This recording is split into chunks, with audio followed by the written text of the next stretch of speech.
दोस्तों जय हिंद। बशीर बद्र एक बड़े शायर हैं, उनकी शायरी का एक छोटा सा हिस्सा है।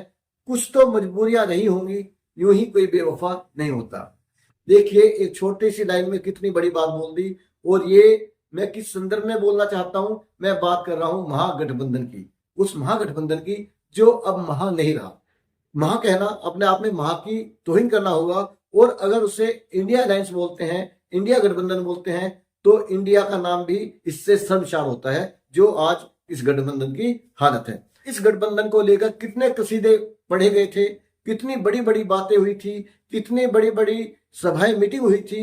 आज इस स्टेज में होगी, 10 दिन बाद उस स्टेज में होगी। आज ये पहले स्टेज की बात हुई, फिर दूसरे स्टेज की बात हुई, और देखते देखते ये महागठबंधन धराशायी होता चला गया। इसका एक एक पिलर जमीन के अंदर धंसता हुआ चला गया। दोस्तों सबसे पहले ममता बनर्जी, यहाँ पे ममता बनर्जी की मैं बाद में बात करूंगा।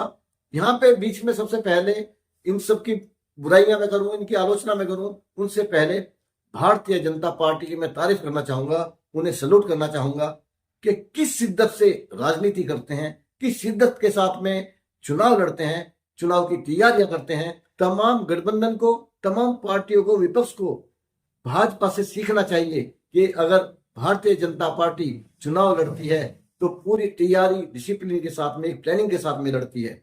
अगर बेईमानी करती है और अगर अपने विपक्ष के पीछे ईडी को भी लगाती है, सीबीआई को लगाती है, तो वो भी पूरी शिद्दत के साथ में, क्योंकि चुनाव का एक ही नतीजा होना चाहिए, जीत। और भारतीय जनता पार्टी इस जीत को पाने के लिए कोई भी किसी भी तरह की कोर कसर कभी नहीं छोड़ती।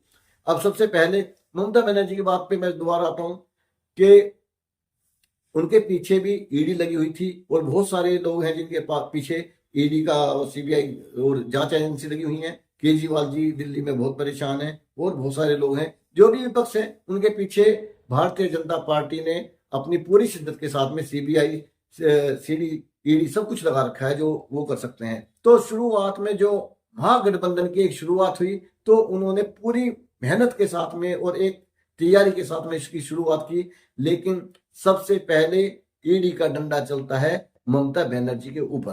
ममता बनर्जी ने क्या कहा कि मैं भारतीय जनता पार्टी का साथ नहीं दूंगी, लेकिन मैं चुनाव अकेले लड़ूंगी, कांग्रेस का भी साथ नहीं दूंगी, उसके साथ में मैं गठबंधन में नहीं जाऊंगी, मैं अकेले ही भारतीय जनता पार्टी को हराने में सक्षम हूं। अब इस चीज को समझिए, भारतीय जनता पार्टी को बोला है कि मैं भारतीय जनता पार्टी को अकेले ही हराने में सक्षम हूं। अब आपको क्या लगता है कि इससे भारतीय जनता पार्टी को बुरा लगा होगा? बिल्कुल नहीं। भारतीय जनता पार्टी इससे खुश हो गई, गदगद हो गई, क्योंकि भारतीय जनता पार्टी और ईडी और मोदी जी का सबका जो एक मकसद है, वो कभी नहीं चाहते कि सामने कोई विपक्ष चुनाव न लड़े। वो सिर्फ ये चाहते हैं कि किसी भी कीमत पर इनका गठबंधन नहीं होना चाहिए, क्योंकि मोदी जी समझते हैं, भारतीय जनता पार्टी समझती है कि देश का एक बहुत बड़ा हिस्सा, 50% से ज्यादा हिस्सा मैं कहूं तो ऐसा है जो भारतीय जनता पार्टी को पसंद नहीं करता, जो उनके खिलाफ मतदान करता है। और अगर वो सारा मिल जाता है तो निश्चित रूप से देश के अंदर एक बड़ा बदलाव हो सकता था। अब तो मैं था कहूंगा, क्योंकि अब इसका कुछ मेरे को चांस नहीं लगता। तो ममता बनर्जी ने भारतीय जनता पार्टी के सामने एक इतना अच्छी पिच तैयार कर दी जिसपे भारतीय जनता पार्टी आसानी के साथ में खेल सकती है।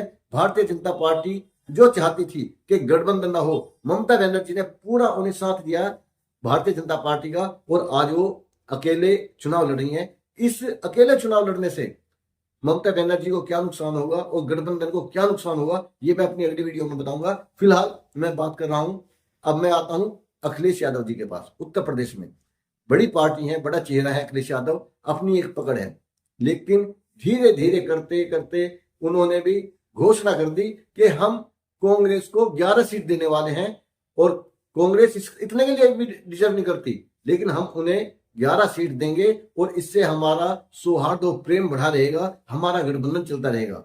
इस चीज के लिए उन्होंने कांग्रेस से अप्रूवल लेने की भी चाहत नहीं रखी, कोशिश नहीं की, कम से कम उनकी तरफ से अप्रूवल मिल जाए, अपना एक तरफा फेंक दिया।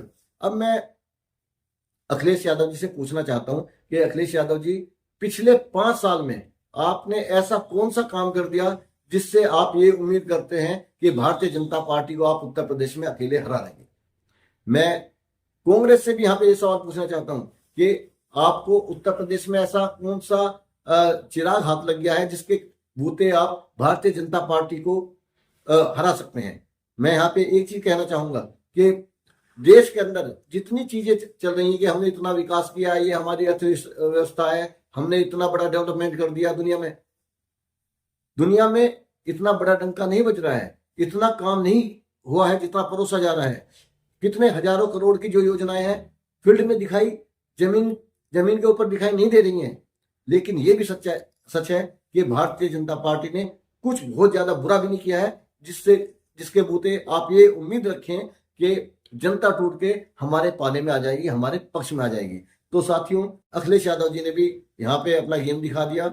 मैं इसके लिए कौन जिम्मेदार है, अखिलेश जी जिम्मेदार है या कांग्रेस, वो भी मैं अगले सीन में बताऊंगा। अभी मैं एक छड़ी चीजें आपके सामने रख रहा हूं कि किस तरह इन महागठबंधन के लोगों ने अपने आपसी लालच के चलते हुए, अपने छल कपट के चलते किस तरह से महागठबंधन को बर्बाद कर दिया, उसका नाश कर दिया।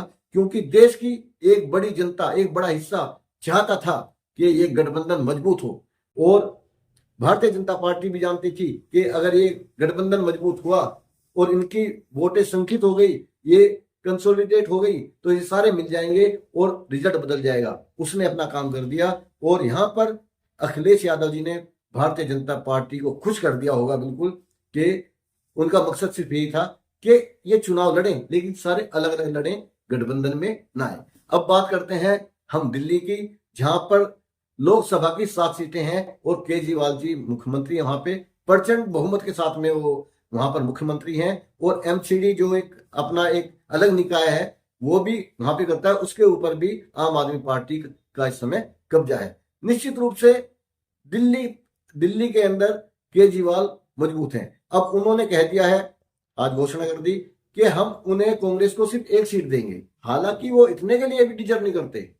अब उन्होंने अपनी दलील दी है केजरीवाल जी ने, उनकी पार्टी ने, कि भाई इनके पास सिर्फ 9 तो पार्षद है और 0 इनका सांसद है और 0 ही इनका विधायक है। इसमें आंकड़ों में कोई झूठ नहीं है, सच उन्होंने बोला।